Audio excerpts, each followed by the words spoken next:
আজি মই সন্তানহীনতাৰ কাৰণসমূহৰ বিষয়ে আলোচনা কৰিবলৈ আহিছোঁ।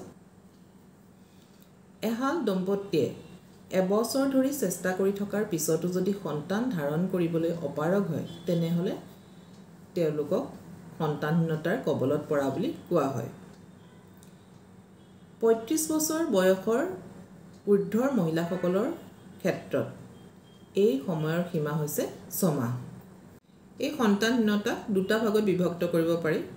প্ৰাইমেৰী বা প্ৰাৰম্ভিক সন্তানহীনতা, য'ত মহিলাগৰাকীয়ে পূৰ্বতে কেতিয়াও গৰ্ভধাৰণ কৰা নাছিল, আৰু দ্বিতীয় ভাগটো হৈছে ছেকেণ্ডেৰী ইনফাৰ্টিলিটি, য'ত মহিলাগৰাকীয়ে পূৰ্বতে গৰ্ভধাৰণ কৰাত সফল হৈছিল কিন্তু বৰ্তমান অশেষ চেষ্টা কৰিও তেওঁ গৰ্ভধাৰণ কৰাত বিফল হৈছে।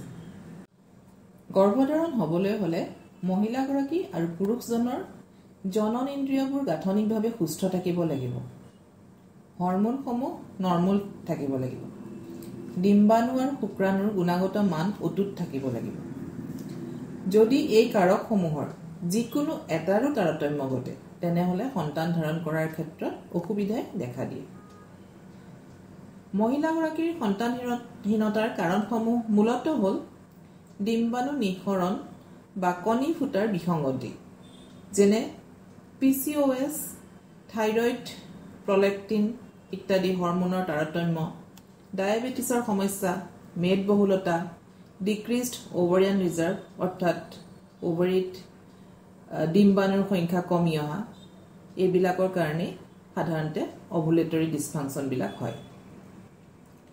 তাৰপিছত আহিল ফেলপিয়ান টিউব ব্লক, বিভিন্ন ধৰণৰ তলপেটৰ ইনফেকশ্যন, পূৰ্বতে কৰা পেটৰ অপাৰেশ্যন, তলপেটৰ বা যৌনাংগৰ অপাৰেশ্যন বা আগৰ পূৰ্বতে কৰা এবৰ্চনৰ কাৰণেও এই ফেলপিয়ান টিউব ব্লক হৈ ইনফাৰ্টিলিটিৰ সৃষ্টি কৰিব পাৰে। জৰায়ুৰ বিভিন্ন সমস্যা হ'লেও সন্তান ধাৰণ কৰাত অসুবিধা হয়।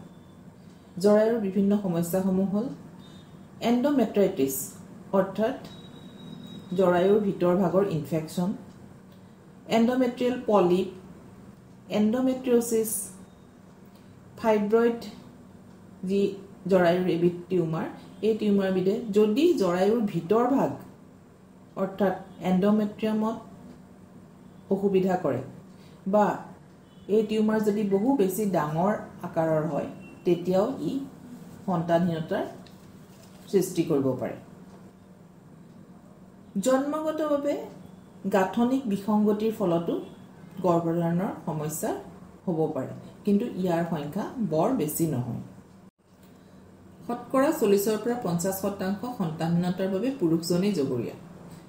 পুৰুষৰ ইৰেক্টাইল ডিছফাংচনৰ পৰা আৰম্ভ কৰি শুক্ৰাণুৰ পৰিমাণ আৰু গুণগত মানদণ্ডৰ অৱনতি, ডায়েবেটিছ, থাইৰয়ড, প্ৰলেক্টিন আদি হৰম'নৰ সমস্যা, মেদবহুলতা, ধঁপাত সেৱন, চিগাৰেট স্মকিং, মদ্যপান ইত্যাদিয়ে যথেষ্ট বিৰূপ প্ৰভাৱ পেলায়।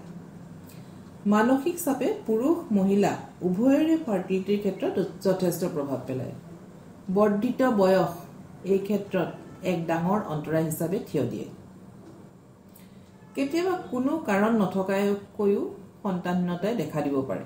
সকলো পৰীক্ষাৰ ৰিজাল্ট নৰ্মেল থকাৰ পিছতো সন্তান ধাৰণ কৰাত সফল নহ'ব পাৰে। এনে ক্ষেত্ৰত ইয়াক কোৱা হয় আনএক্সপ্লেইনড ইনফাৰ্টিলিটি। থুলমূলকৈ এইখিনিয়ে হৈছে সন্তানহীনতাৰ কাৰণ। সন্তানহীনতাৰ হ'লে কি ধৰণেনো চিকিৎসা কৰিব, আহকচোন তাৰ বিষয়ে দুআষাৰ আলোচনা কৰোঁ। সাধাৰণ আলোচনা বিলোচনাৰেও বহু সমস্যা সমাধান কৰিব পাৰি। এই সাধাৰণ আলোচনা বিলোচনাৰ পিছত আহে মহিলা আৰু পুৰুষ দুয়োজনৰে তেজৰ পৰীক্ষা, মহিলাগৰাকীৰ আল্ট্ৰাচাউণ্ড, এক্সৰে আৰু পুৰুষজনৰ বীৰ্য পৰীক্ষা। এই পৰীক্ষাবিলাকৰ দ্বাৰাই কিবা বিসংগতি আছে নেকি ধৰা পৰে আৰু সেই ধৰণে চিকিৎসাত আগবাঢ়িব লাগে। যদি সকলো পৰীক্ষা নিৰীক্ষাৰ পিছতো কোনো বিসংগতি ধৰা নপৰে তেনেহ'লে এই আনএক্সপ্লেইনড ইনফাৰ্টিলিটিৰ ক্ষেত্ৰতো চিকিৎসাৰ দ্বাৰা সুফল লাভ কৰিব পাৰি সাধাৰণ চিকিৎসাত যদি সুফল নাপায় তেনেহ'লে উন্নত মানৰ চিকিৎসাৰ ফালে আগবাঢ়ি যোৱাটো উচিত IUI IVF এইবিলাক হৈছে অতি উন্নত মানৰ ইনফাৰ্টিলিটি ট্ৰিটমেণ্ট ধন্যবাদ